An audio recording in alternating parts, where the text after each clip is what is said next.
Geng, tolong bagi tahu dekat mak hang, pak hang, tok hang, tolong subscribe, tekan button merah ni, tekan button merah bawah ni kan. Kalau hang nak tahu, hang nak dapat setiap information daripada aku, hang tekan loceng, hang ambil loceng hang yang duk ada ring-ring tu.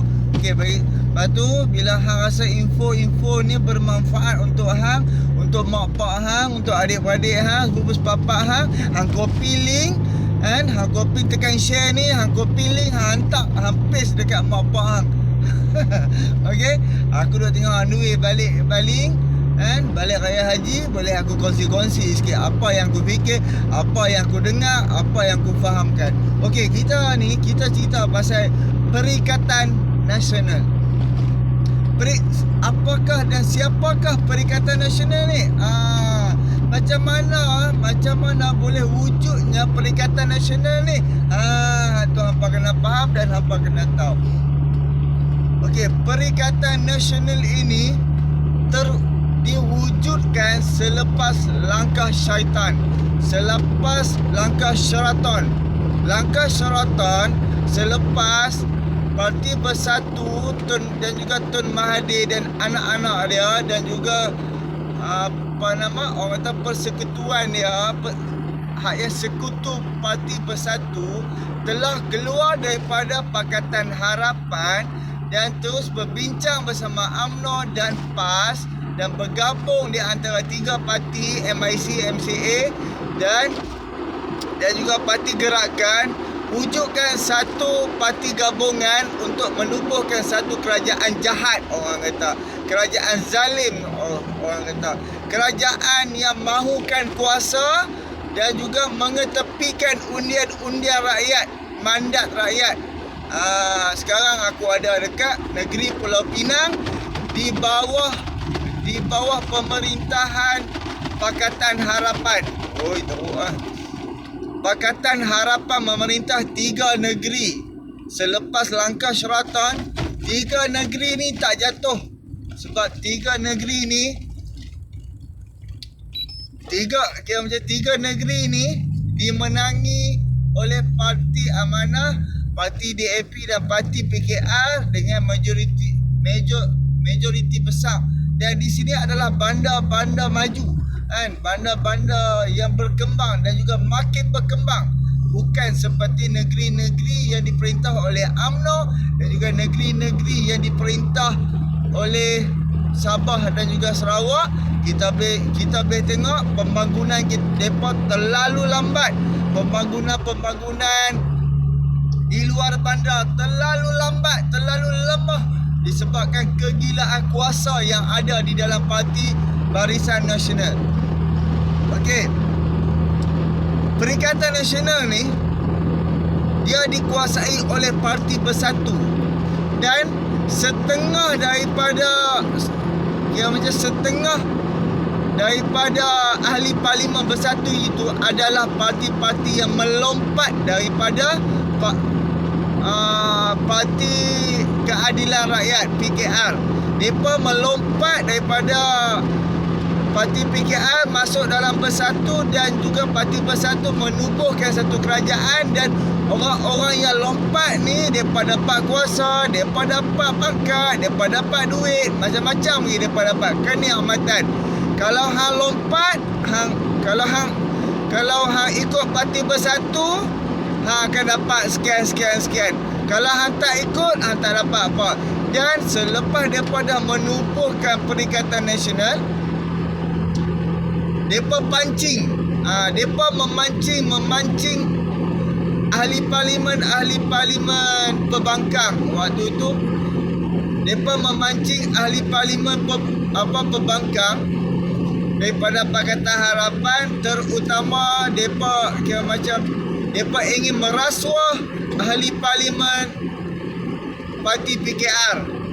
Mereka offer duit berjuta-juta, mereka offer pangkat yang besar. Yang penting mereka main masuk, lompat duduk dalam Parti Bersatu dan sokong ahli parlimen paguh. Macam tu. Mereka nak ahli parlimen daripada PKR lompat masuk dan sokong Muhyiddin Yassin sebagai Perdana Menteri. Okey, satu bab.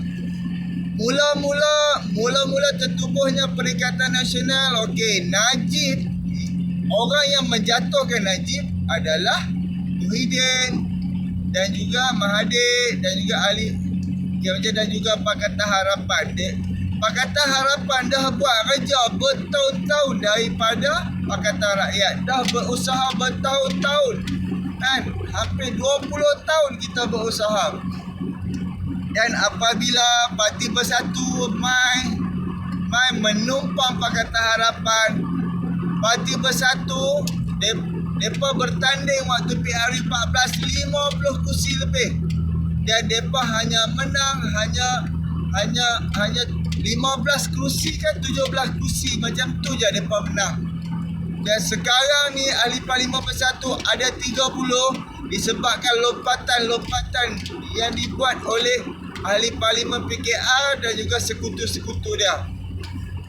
Dan kita kena ingat di dalam lumrah hidup, hari ni hang kianati orang, esok Allah akan hantar orang lain kianati balik hang.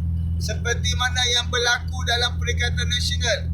Mula-mula waktu Muhyiddin first ingin menjadi Perdana Menteri, Najib apa semua pun, Najib, Zahid, UMNO BN menyokong Muhyiddin sebagai Perdana Menteri. Muhyiddin ingat geng-geng puak-puak BN ni depa ni bagui, mudah diperbodoh. Kan? Semua pakar sokong Muhyiddin sebagai Perdana Menteri, hanya kuli je kot. Bila macam dia dah jadi Perdana Menteri, negara kita makin hancur dan terhancur. Dan juga diterajui oleh juga Barisan Nasional. Ahli Parlimen Barisan Nasional pun ada di dalam Perikatan Nasional, jadi menteri-menteri. Mereka dah membazir duit simpanan rakyat terlalu banyak. Sebelum Pakatan Harapan, kerajaan Pakatan Harapan jatuh, Lim Kuan Eng, bekas Menteri Kewangan, menceritakan kerajaan Malaysia di waktu Pakatan Harapan dapat menyimpan duit kerajaan sebanyak lebih daripada 250 bilion. Dan apabila Pakatan Harapan jatuh, tak sampai setahun, duit itu telah habis. Dan setelah duit itu habis, setiap minggu yang diinfokan, hutang negara makin menambah. Muhyiddin dan juga Menteri Kewangan Zafrul meminjam dan terus menambah hutang negara. Setiap minggu belasan bilion kerajaan meminjam dan juga menambahkan lagi hutang-hutang negara. Sebab itulah akibatnya tindak urus kewangan Malaysia hari ini rakyat susah, bantuan untuk rakyat tak ada. Kerajaan tak boleh nak subsidikan keperluan harian untuk keperluan harian rakyat. Kerajaan terpaksa tarik subsidi kan. Bantuan untuk rakyat kerajaan terpaksa kurangkan kan. Permohonan rakyat akan jadi susah. Sebab apa? Sebab kerajaan sudah tak ada simpanan yang dibuat 22 bulan di zaman Lim Kuan Eng sudah habis lincin. Dan sekarang ni kerajaan makin hari duit makin kurang, makin tak cukup, makin tersepit. Jadi sekarang ni Ismail Sabri menunjukkan kononnya kerajaannya bagus dan juga kerajaannya baik. Tetapi kita pun tak tahu sebab negara kita makin hari makin susah untuk berhutang. Kenapa? Sebab apa negara kita makin hari makin susah untuk berhutang? Kerana hutang kita terlalu besar dan juga ekonomi kita makin jatuh kan. Kalau macam ekonomi kita makin berkembang, kita punya mata wang kita makin kukuh, agak mudah untuk untuk berhutang. Tapi disebabkan orang-orang yang pegang, orang-orang yang jadi menteri, orang-orang yang kuasai ekonomi bukan daripada bidangnya, bukan orang-orang yang sepatutnya, tapi macam Jabatan Agama Malaysia agak sedih dan sangat-sangat sedih yang menterinya adalah menteri daripada PAS.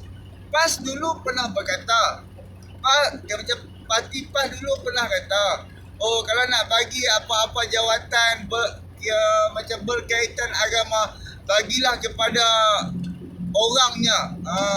Maksud dia tu bukan, bagilah kepada ahli-ahlinya. Kalau jabatan agama okey, bagilah dekat ahli-ahli, ustaz-ustaz, lobai-lobai. Dan apabila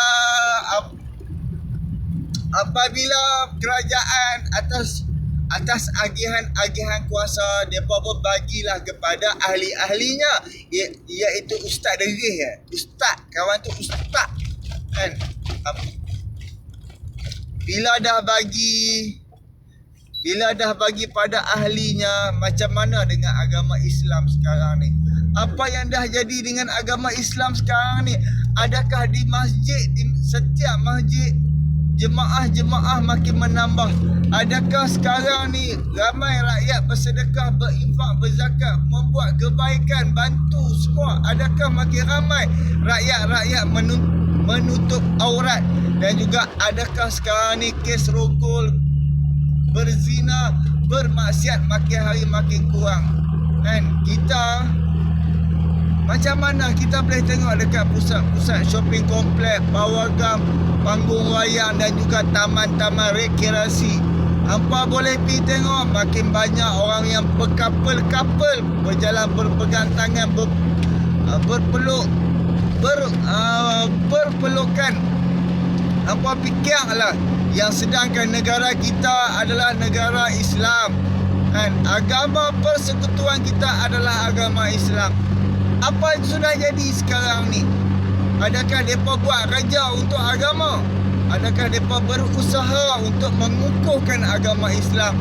Dan juga adakah yang ada dekat dalam kerajaan sekarang adalah muka-muka Melayu? Adakah mereka mengukuhkan, memartabatkan agama Islam dan juga bangsa Melayu? Malah sekarang yang menjatuhkan agama Islam dan juga menjatuhkan bangsa Melayu adalah orang Melayu sendiri dan orang Islam sendiri. Yang menonjolkan dia tahu dia tu orang Islam, tapi kenapa dia boleh buat benda-benda yang menjatuhkan martabat sampai dia boleh sindir